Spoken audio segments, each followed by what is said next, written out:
Now it's my privilege to invite our guest of honor, Mr. Zafar Masood, for his speech. President of Bank of Punjab. मैं बहुत शुक्रगुजार हूँ. I just came back from China और वहाँ पर वो एक सक्सेस स्टोरी हमने अटेंड की जिसमें उसका नाम है blue tech clean air alliance. I could see this as a local blue tech clean air alliance type situation. और वहाँ उन्होंने जो हमें बात बताई वो ये कि जब वो स्मॉग का सारा मामला शुरू हुआ बीजिंग में तो वो 2000 प्लस पे हुआ करता था AQI और अब वो कहीं 300 के नीचे आ गया है in worst case situation. So the West started telling them that it will take you 40 years to eradicate it or mitigate it, and they have been able to achieve that in 4 years. Why? Only because of the alliance of everybody around. मेरे लिए मेरा आज दिल बहुत बड़ा है ये देख के कि कितना ज्यादा इंटरेस्ट है लोगों का इसके अंदर. कि एक तो ये हॉल भरा हुआ है, मैं नहीं एक्सपेक्ट कर रहा था कि इतना हॉल भरा हुआ होगा, मगर मोर सो जो एक्साइटमेंट है about asking questions and all, मुझे वो बड़ा एक इसमें एक हिम्मत दे रही है कि शायद हम भी इस मसले को कुछ एड्रेस करने में कामयाब हो जाएंगे in due course of time. जिस तरह वो हमारी सेनेटर साहिबा फरमा रही थी होम ग्रोन प्लान, मेरा तो मोटो ही होम ग्रोन प्लान का है. We can borrow 2000 ideas and thoughts but those have to be tailor made to our requirements. वो बलोच साहब जो फरमा रहे थे बिल्कुल सही फरमा रहे हैं. हमारी realities are very different from the realities of the West और China for that matter, but we need to learn from them and then adapt them, and your this alliance can do it very effectively. Morality सबसे कमजोर तरीका होता है लोगों को इकट्ठा करने का, उस पर कोई इकट्ठा नहीं होता. तो इंसेंटिव आपको बिल्ड करने पड़ेंगे और आपको डंडा भी लगाना पड़ेगा. This is a carrot and stick strategy. ये खाली सिर्फ इंसेंटिव से भी नहीं चलेगा और ये खाली सिर्फ मोरालिटी से भी नहीं चलेगा. डंडा is important whether we like it और नॉट. हमें ये करना पड़ेगा. और इसकी आइडियल एग्जाम्पल जो है वो मैंने चाइना में देखी कि वहां पर उन्होंने फिस्कल इंसेंटिव्स कम दिए, बहुत सब्सटेंशियल दिए, मैं भी आपको दिखाऊंगा, $200 बिलियन के आसपास दिए, मगर वहां डंडा उन्होंने बड़ी अच्छी तरह इस्तेमाल किया जिसकी वजह से. And China is different. We can still use a डंडा. उनको 4 साल लगे, हमें 8 साल लग जाएंगे, but the point is that everything to have to come together. जो ये सारा मामला है इंटरलिंक होने का, ये खाली इंटरलिंक इंडस्ट्रीज का और अलायंसेस का नहीं है, ये कौमों की इंटरलिंकेज का मकसद है. स्मॉग और environment is not confined to one country alone. We are all in this together and a larger alliance is necessary. Problem ये होता है कि वो अलायंस एक दफा आगे बढ़ता है और 2 पीछे चला जाता है. अब जनवरी के बाद मुझे लगता है वो फिर पीछे जाएगा, बिकॉज जो हमारी सुपर पावर है वहां गालिबन एक चेंज आ रहा है जिसकी वजह से उनका फिर दोबारा से एक फोकस जो रहा है वो गालिबन हट जाएगा. अभी आप देखिएगा कि उनके जो नंबर्स हैं वो काफी इंप्रेसिव थे. मुझे नहीं लगता कि वो जा सकेगा आगे. और ये जो पेरिस अग्रीमेंट के जो सारे के सारे टारगेट्स थे, हम कहीं आसपास भी नहीं पहुंच रहे और ना पहुंचेंगे. So we have to be realistic. Home grown plan के अंदर भी रियलिस्टिक टारगेट्स रखने पड़ेंगे, otherwise we will have a problem. अब very quickly, what does the global EV market landscape looks like? The EV market's landscape is expanding very fast. In 1 year, it's increased by 40%. China remains the number 1 player there with 50% of the market share in terms of value. The highest growth, although we have seen in USA, जिस तरह मैं आपसे कह रहा था, because वो ये नहीं उनका बेस इफेक्ट है, वो बेस कम था तो उससे ज्यादा नजर आ रहा है. China has done much better in terms of conversion of the EVs than the rest of the world, followed by Europe and USA. Europe में तो बाज कंट्रीज ऐसी हैं, फॉर एग्जांपल नॉर्वे, जहां 90% जो है it's now EV penetration. Germany में in terms of number सबसे ज्यादा व्हीकल्स जो इस वक्त आ रही हैं वो जर्मनी में आपको नजर आएंगी, जो इलेक्ट्रॉनिक व्हीकल्स हैं. Leading players by same token, just because of the country as well, BYD is by far the leading player in the EV space.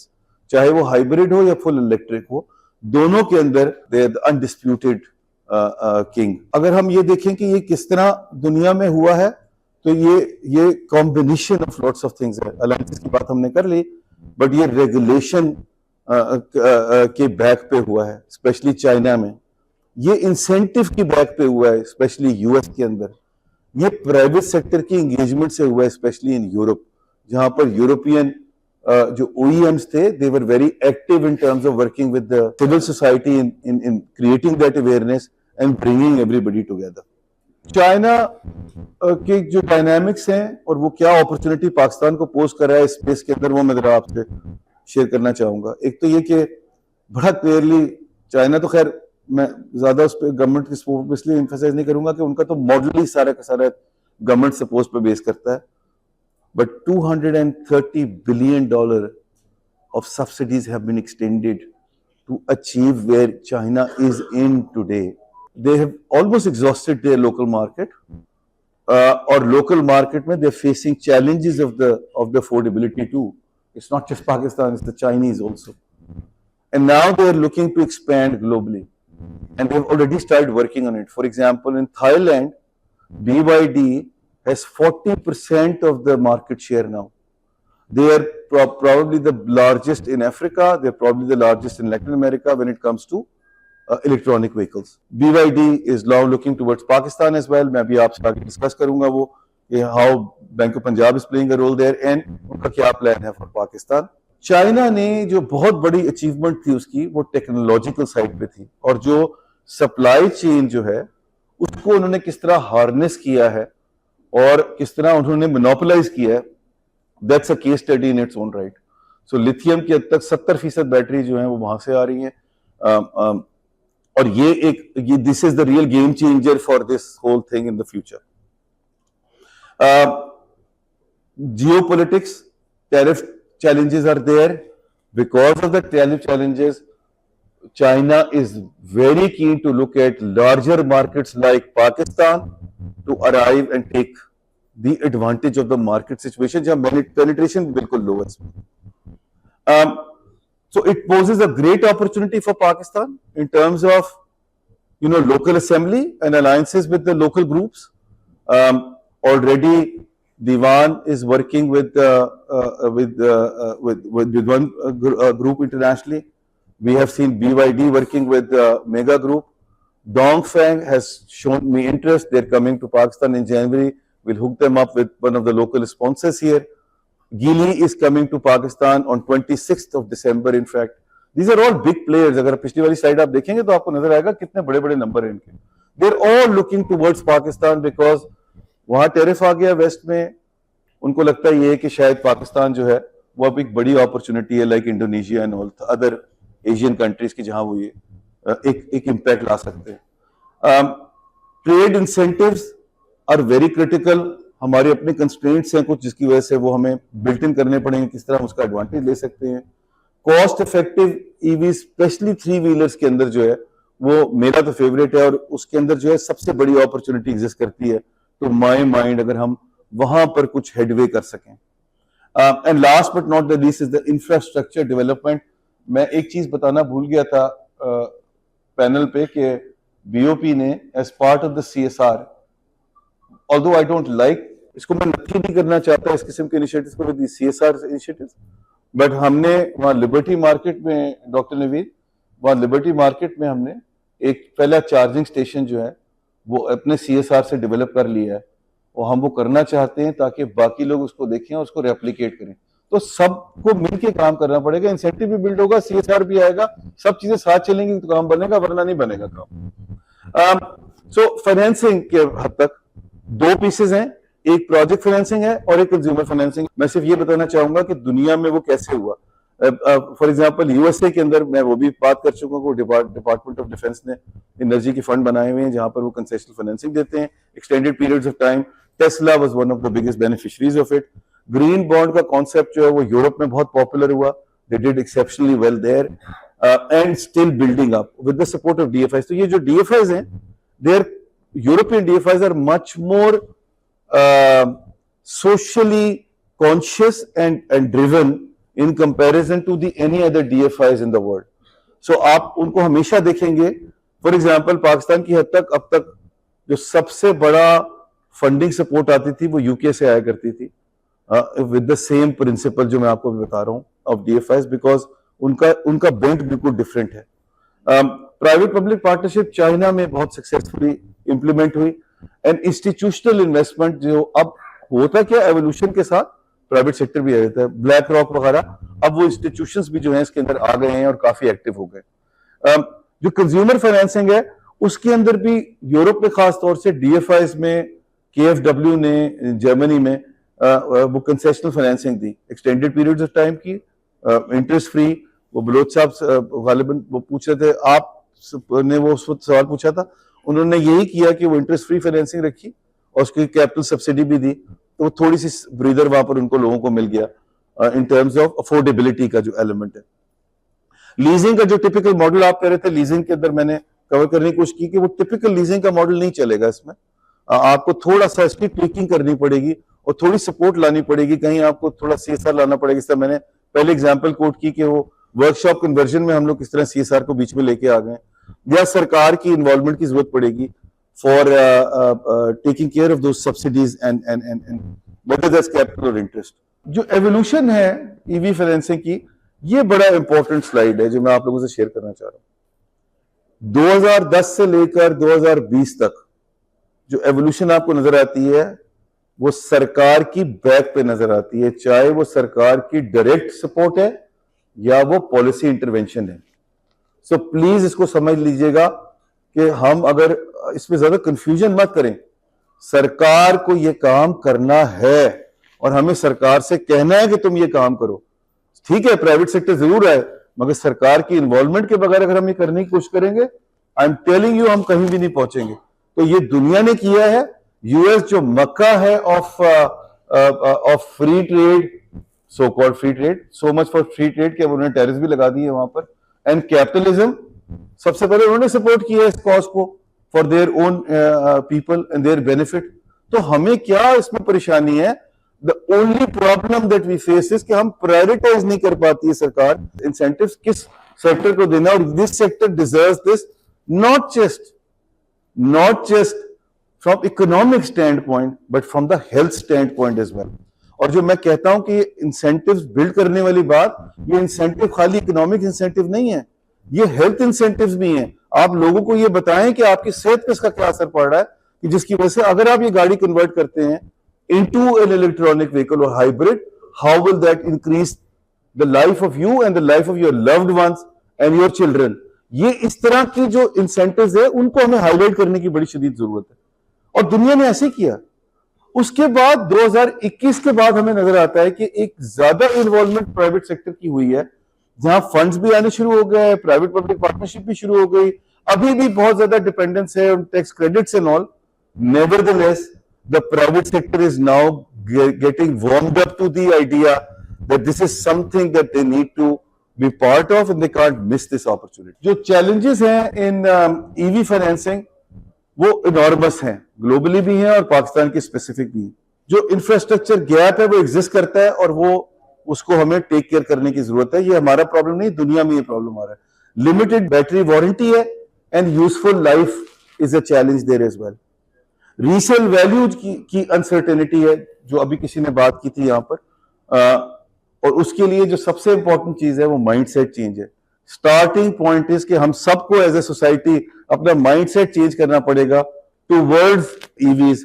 अगर हम वो चेंज नहीं करेंगे तो हम कहीं नहीं पहुंच सकेंगे। दुनिया ने भी ऐसे किया। Pakistan specific high interest rates, volatility in exchange rate, you know in import की हद तक कुछ रिस्ट्रिक्शंस इस तरह किसी ने पहले भी मेंशन किया था वो लगी रही। लिमिटेड कंज्यूमर फाइनेंसिंग सिर्फ 3% of our total private sector portfolio. तो वो एक हमारे एंड पे, जिस तरह मैंने खुद इस बात से आपके सामने अभी माना कि banks are another form and shape of rent seekers, because वो एनवायरनमेंट ने हमें बना दिया। हमें सरकार हमसे इतने अच्छे पैसे ले लेती है कि हमें कोई इंसेंटिव नहीं है। आई थिंक वो जब थोड़ा प्रोसेस चलेगा आगे, और पॉलिसी इंटरवेंशन मैंने जब कहा था वो इसीलिए कहा था कि हमने ये देखा है कि जब विमेन एंटरप्रेन्योरशिप और विमेन इंक्लूजन को हमने प्रमोट करना था तो स्टेट बैंक ऑफ पाकिस्तान एक पॉलिसी के साथ आया and that work did wonders, जो बैंकिंग ऑन इक्वलिटी के नाम से। इसी तरह की पॉलिसी जो है वो perhaps is necessary now at the banking side as well, चाहे वो प्रोजेक्ट फाइनेंसिंग से रिलेटेड हो। जियो पॉलिटिक्स जो है वो बड़ी इंटरेस्टिंगली इमर्ज हो रही है। जो अपॉर्चुनिटी आपको नजर आ रही है ऑफ इन्वेस्टमेंट्स और इंपोर्ट, वो चाइना से नजर आ रही है, लेकिन जो फाइनेंसिंग का पीस नजर आ रहा है वो आपको यूरोप से नजर आ रहा है। तो अभी मैं आगे बात करूंगा किस तरह हमने इनको दोनों को मैच करने की कोशिश की है BYD के प्रोजेक्ट फाइनेंसिंग में in Pakistan. Policy infrastructure is totally lacking, मैं भी उसका हिस्सा हूं डॉक्टर साहब, जो आपकी पॉलिसी बन रही है, I am also part of that policy का दिस थिंग, बट मेरी इनपुट जो है वो ऑब्वियसली कन्फाइंड है to the financing side. Doctor साहब की उसमें बहुत मेजर कंट्रीब्यूशन है, और गवर्नमेंट के पास अनफॉर्चुनेटली रूम ही नहीं है बेचारों के पास कि वो उस तरह फिस्कल इंसेंटिव दे पाएं जिसकी जरूरत है। Therefore, what is required? Policy alignment is necessary. Risk mitigation, instruments. राबेल ने बात की थी उसके बारे में, ब्लेंडेड रिस्क फाइनेंसिंग की जरूरत है, क्रेडिट एनहांसमेंट फैसिलिटीज की जरूरत है जिस तरह GCF ने ऑफर किया है। प्रोजेक्ट फाइनेंसिंग जो है वो बड़ी जरूरी है, जिसके लिए हमें DFIs को टैप करना पड़ेगा, उस पर बात हो चुकी है, मजीद उस पर बात नहीं करूंगा। लॉन्ग ड्रॉन प्रोसेस है, बैंक्स एफर्ट नहीं करते, बैंकों को एफर्ट करनी चाहिए। Policy decision is necessary to push this through. हमें बहुत जरूरी है कि हम अच्छे क्रेडिबल इन्वेस्टर्स को लेके आए और प्रोजेक्ट डेवलपमेंट पे काम करें इन alliance with for example Chinese who have cracked this formula of having cheaper technology in their. The case study of for project financing side, case study on project financing side, जहां पर हमने AFD which is a French DFI, उसको Chinese manufacturer which is BYD, दोनों को मिला के पाकिस्तान में $150 million का जो वो प्रोजेक्ट बना रहे हैं उसकी फाइनेंसिंग को अरेंज किया है। हमारे लिए सबसे बड़ा चैलेंज ये था कि क्या फ्रेंच जो है वो BYD को सपोर्ट करने में राजी होंगे या नहीं होंगे। लकीली तो वो हो गए राजी, and that gives us hope कि ये इसके अंदर अब एक प्रोविजन हमें नजर आ रहा है कि multi faceted advantages not just for the local market but because tariffs यहां पर आ रहे हैं तो वी एक्सपेक्टिंग कि यहां से एक्सपोर्ट की अपॉर्चुनिटी होगी, जो पहले आतिफ ने भी उसको बड़ी क्लियरली मेंशन किया। सो इस तरह की प्रोजेक्ट फाइनेंसिंग की स्पेस में आपके पास एक केस स्टडी मौजूद है और आप उसको यूज कर सकते हैं, रेप्लिका फॉर दी अदर्स। ये दूसरी केस स्टडी है जो CM पंजाब की इंटरेस्ट फ्री बाइक स्कीम है फॉर स्टूडेंट्स। ये स्टूडेंट्स के लिए है तो इसलिए आपको नंबर बड़े ज्यादा नजर नहीं आ रहे बट बड़े इंटरेस्टिंग नंबर हैं। 10,000 के करीब हमने बाइक्स अभी तक दी हैं और अप्रूव की हैं, उनमें से 1,000 बाइक्स जो हैं वो उसमें इलेक्ट्रिक हम डिलीवर कर चुके हैं, मगर 1300 जो है वो पाइपलाइन में है, उसमें से 83% जो है वो खवातीन के पास गई हैं, स्टूडेंट्स के पास। माइंड यू ये स्टूडेंट्स हैं तो इसलिए जरा आपको डिमांड कम नजर आ रही है। वहां अफोर्डेबिलिटी गैप भी था, वहां पर आपको सबसे बड़ा जो हमें इस वक्त प्रॉब्लम फेस हम कर रहे हैं, गालिबन शुरू में डॉक्टर साहब ने कहा था कि कोई 51 के करीब OEMs हैं यहाँ, मेरे पास 41 का नंबर है टू व्हीलर के, वो कहने को 41 जरूर हैं, मगर देखिए ये समझने की कोशिश कीजिए कि कंज्यूमर की चॉइस जो है ना वो कन्फाइन कर देती है OEMs को 2 या 3 के ऊपर। आज भी जो होंडा है वो 90% मार्केट का शेयर है। इस तरह ही हमने देखा कि जोल्टा और यूनाइटेड जो है वो तकरीबन 90% मार्केट शेयर है। रिजल्ट ये हुआ कि 3-3, 4-4 महीने का बैकलॉग आ रहा है इन डिलीवरी ऑफ टू व्हीलर्स, और ये एक बहुत बड़ा प्रॉब्लम है। कहने को 41 है, नहीं है रियलिटी में 41। हमें इसको इस कैपेसिटी के ऊपर काम करना पड़ेगा और हमें फिगर आउट करना पड़ेगा how to crack this issue which is a very serious and significant issue of supply chain choking. Last slide is the federal government के साथ मैं इन्वॉल्व हूं, यही उसी का हिस्सा ही है डॉक्टर नवीद, जो हम उस पर पॉलिसी पे काम कर रहे हैं। उसी में हमने ये फाइनेंसिंग का एक स्कीम बनाई है जहां पर हमने 40,000 जो है वो टू व्हीलर्स और 3,000 थ्री व्हीलर्स देने। उसमें कैपिटल सब्सिडी भी है, टू व्हीलर में 50,000 रुपए है और थ्री व्हीलर में 1 लाख रुपए है, और उसके अंदर इंटरेस्ट फ्री फाइनेंसिंग होगी। इसके अंदर जो फर्स्ट लॉस गारंटी है राबेल जो मेंशन कर रहे थे 25%, वो फेडरल गवर्नमेंट के पास से आ रही है, so that is also been sorted out and taken care of. इसके अंदर जो सबसे इंपॉर्टेंट बात है वो ये कि पूरी पॉलिसी के अंदर एक इंसेंटिव बिल्ड किया जा रहा है और अलायंसेस क्रिएट किए जा रहे हैं कि जिस तरह इंफ्रास्ट्रक्चर जो है इलेक्ट्रॉनिक चार्जिंग का उसको हम इन प्लेस कर सकते हैं। So that's that. मैं सिर्फ 2 चीजें आखिर में आपसे कहना चाहूंगा। एक तो ये कि जब हम वहां चाइना में बैठे हुए थे तो सीएम ने उनसे पूछा सवाल कि आपके ख्याल से what is the one single biggest thing which has made this happen, जो आपने 4 साल में ही अचीव किया? तो he said political will and commitment. Now this is the political will and commitment. Political will and commitment उस वक्त आती है जब civil society comes together and start putting pressure on the government. ये अब हमारी रिक्वायरमेंट है, ये सीएससी की का इनिशिएटिव है कि हम सब इसके ऊपर काम करें और उन पर प्रेशर डालें।